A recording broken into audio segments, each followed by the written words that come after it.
We are now here, mga kawander, somewhere in Samar, and you can see a giant statue of Jesus, I trust in you, and Mother Mary of Mercy, pray for us.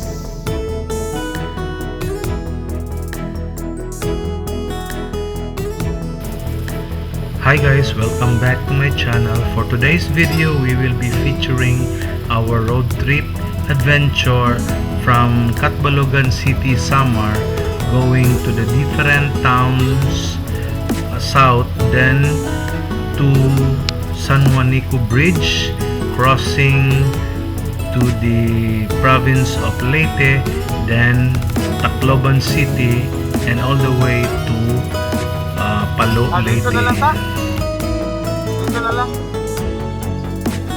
Guys, we are currently here at the provincial capital building of Samar, which is just beside the road, and we are on our way going to the south, guys, to Leyte. So we will be passing through a lot of municipalities as well here in the province of Samar before reaching Juanico Bridge, which connects the islands of Samar and Leyte.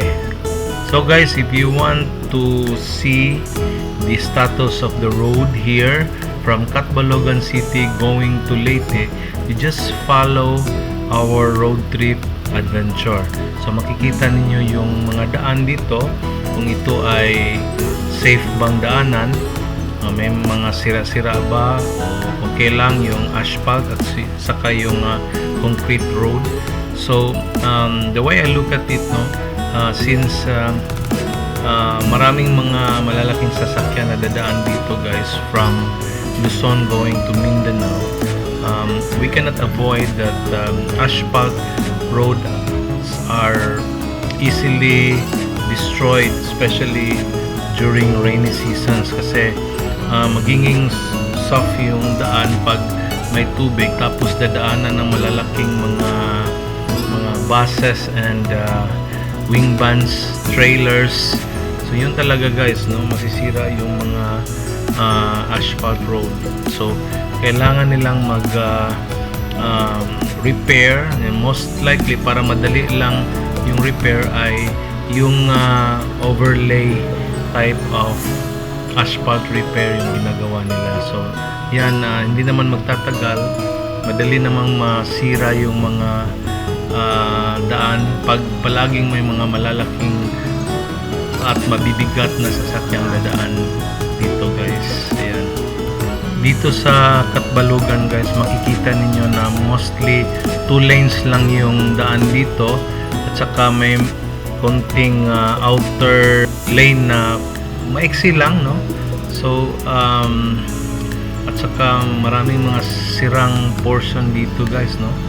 Damaged asphalt road. Yan.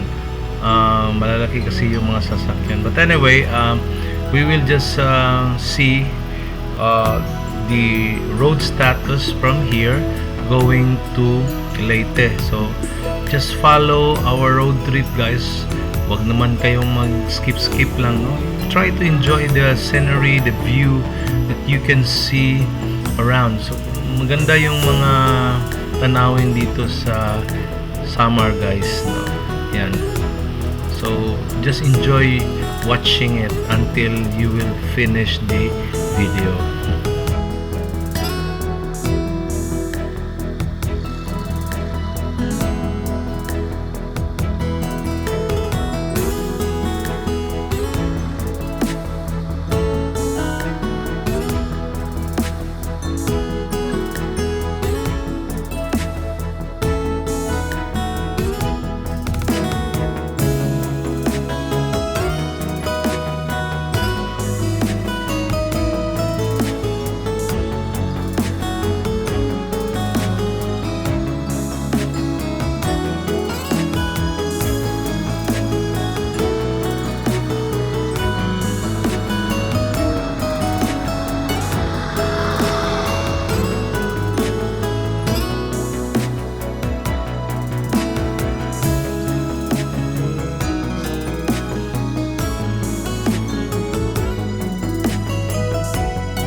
So guys, most of the highway system here in Samar are usually located in an elevated portion. That's why you can see the clear view of the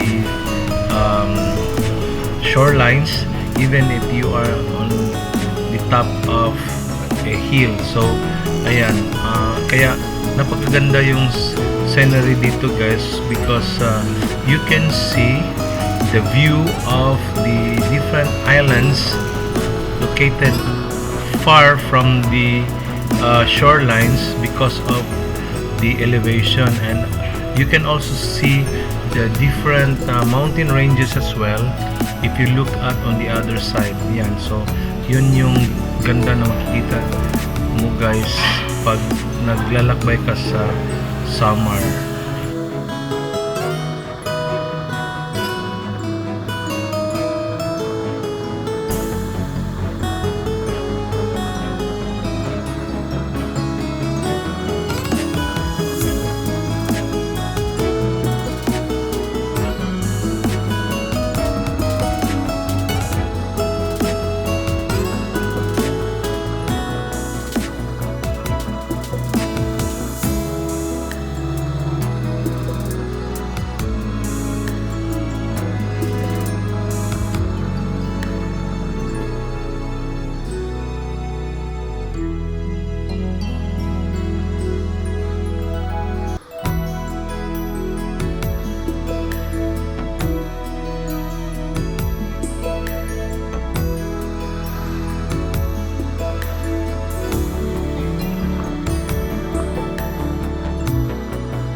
view here, guys, amazing, no?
So guys, we are now in the town of Jiabong, Samar.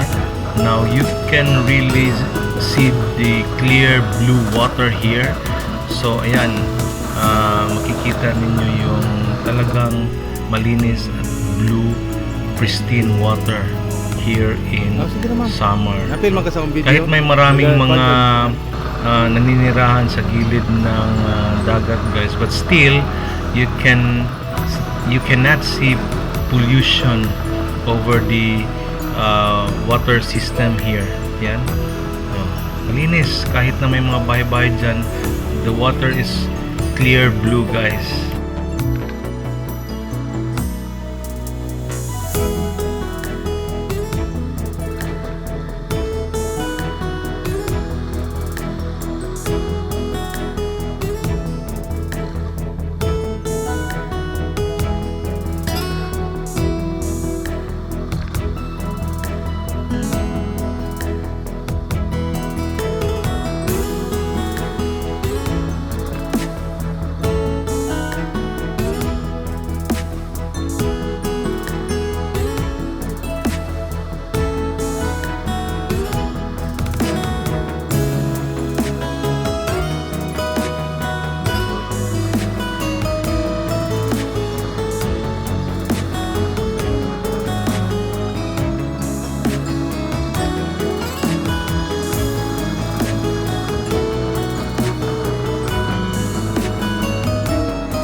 Tingnan ninyo, guys, it's another breathtaking view and stunning landscape. So yan, ganito talaga yung summer, guys. It's very phenomenal yung kanilang landscapes, no? So I wish that I could see more of this kind of landscape somewhere near the southern part of Samar and maybe Leyte and Mindanao soon during our journey.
now here, mga ka-wonder, somewhere in Samar, and you can see a giant statue of Jesus, I trust in you, and Mother Mary of Mercy, pray for us.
So guys, we stopped for a while because of this spectacular view of the landscape here in Samar guys. Napakaganda ng location dito dahil yung highway ay nasa mataas na bahagi ng bundok, and then you can see below the landscape, the amazing landscape of this area here in Samar. Yan, napakaganda guys.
So guys, we arrived here at the Juanico Bridge.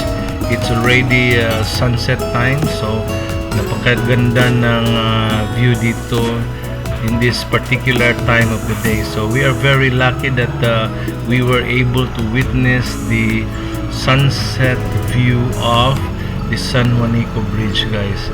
Ayan, no? So may maraming nagpa-picture sa gilid, guys, but on the portion of the bridge, you are not allowed to stop by in that area. So maybe for just few seconds we can have our short picture taking.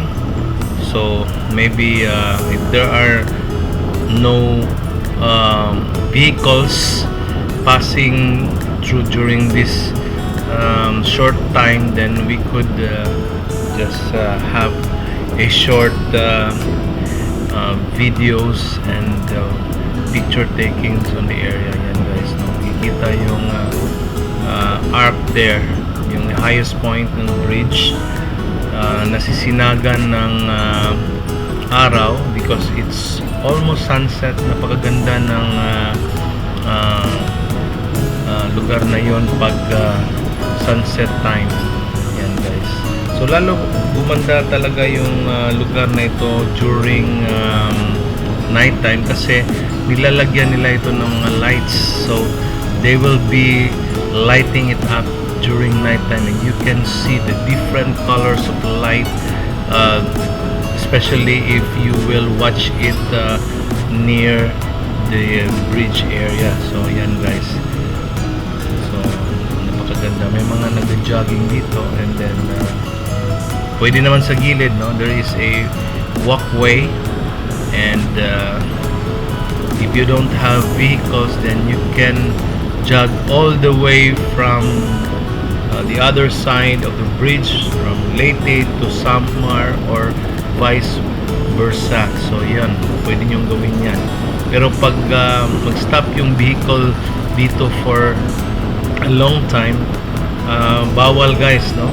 Maybe for just a short time, especially if you are riding a motorbike, pwede kayong magpa-picture lang ng saglit lang, no? Ayan. So what an amazing view guys of the bridge during sunset. Ayan. So baka bukas babalik tayo dito during daytime, tingnan natin. Pero wala na siguro tayong chance na makapag-wait until night time kasi we have to continue our journey towards Palo, Leyte. Doon na tayo mag-stop guys, and hanap tayo na matutulugan. So just enjoy the view here in this amazing Juanico Bridge. Sunset at Juanico Bridge.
So guys, we are now here at Tacloban City on the other side of the bridge. So papunta na tayo sa city proper, and it's already 6 o'clock in the evening guys. Ayan. So medyo dumilim na yung langit, no? But then again, we will have to move on and continue our journey. And if there are things here in San Juanico Bridge which we miss, then we could be able to come back maybe tomorrow or some other time to really have a longer time seeing the different angles of the bridge, guys.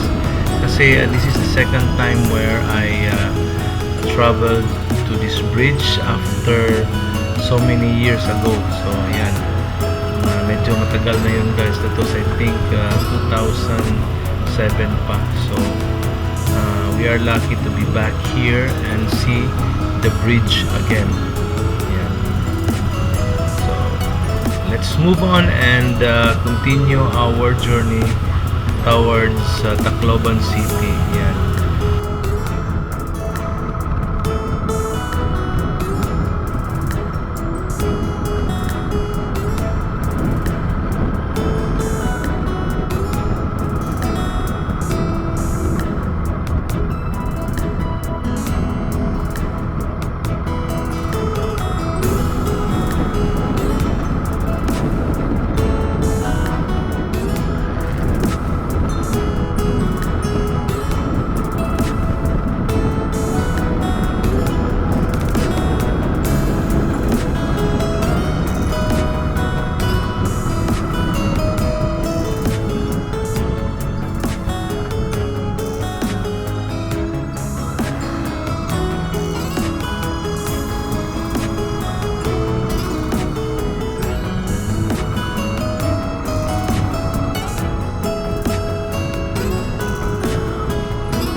guys, we are now here at the city center of Tacloban City. So makikita nyo yung different buildings, establishments, at ito yung main highway going to Palo, Leyte. But we will not be turning right or left to the other parts of the city here in Tacloban, because it's already getting dark, and we will just give you some of the information.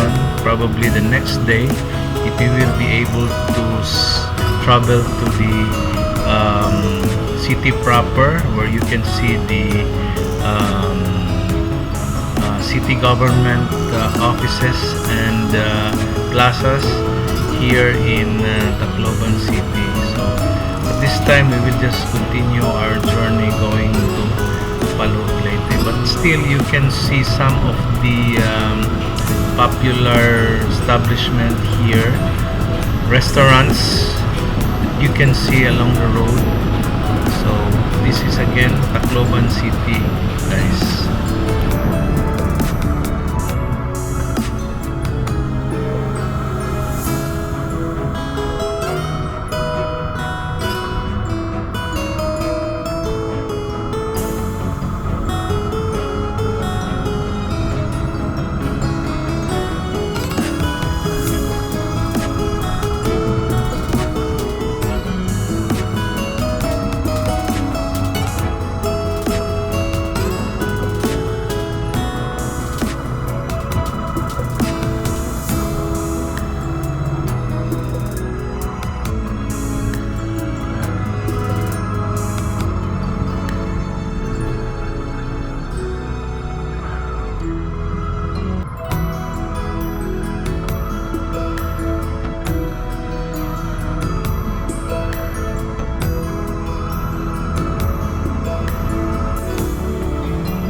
So we are now here, guys, at Palo, Leyte.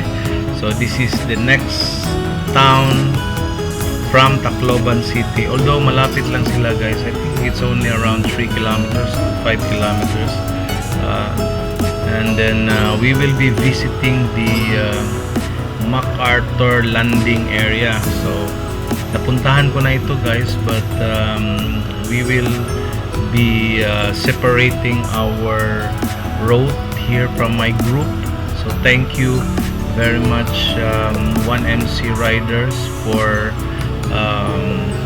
having me as your guest rider for the Philippine Loop Adventure Tour. So dito na lang yung last ride namin together, guys, because they will be going to Ormoc, then to Cebu, then back to Dumaguete, while I will be continuing my journey towards southern Leyte, crossing Surigao, and to the rest of the provinces in Mindanao.